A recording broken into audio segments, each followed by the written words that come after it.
ఎందుకంటే మొదటోడు వచ్చాడు ఉండడు వాడికి ఏదో వాడు చేసేయాలి, సరే పోరా నీ ఇష్టంలో పోరా అంట.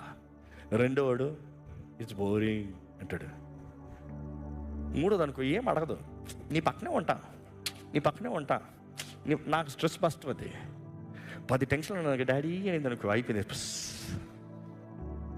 అది ఏం చేయదు. నీళ్ళు తాగుతావా, టిష్యూ అమ్మనా, చెమట కడుతుంది టిష్యూ అమ్మనా, నీకు అది చేయనా, నీకు ఇది చేయి, ఎంతది అది ఏం పెద్ద చేస్తుంది. నా 4వది ఉంటుంది ఎప్పుడు దాని గొడవే, దాని పాట దాని గొడవ దానిదే, మనల్ని ఏం చేయకూడదు. అది ఇంకా చాలా చిన్నది. కానీ 5 సంవత్సరాలు వచ్చిన ఈ పిల్ల పక్కన ఉండి నాకేం కావాలంటే నాకు ఎట్లా ఉంటుంది తెలుసా, దాన్ని నన్ను తీసుకెళ్తాను అంటాను. ఎందుకైనా తీసుకెళ్తాను, ఉండనయ్యా, అదేం కష్టం చేసింది, కొంచెం నాకు ఆనందం కలిగిస్తుంది, ఉండనే పక్కన. అదేదో నీళ్ళు తాగడానికి కానీ సాతాను అడుగుతుంది, నువ్వు అడగవు, అది అడుగుతుంది. చెమటలు కారిపోతాను, కొంచెం టిష్యూ కావాలని అడుగుతుంది, నువ్వు అడగవు, కానీ సాతాను ఉన్నాయి. ఆ మాట చాలు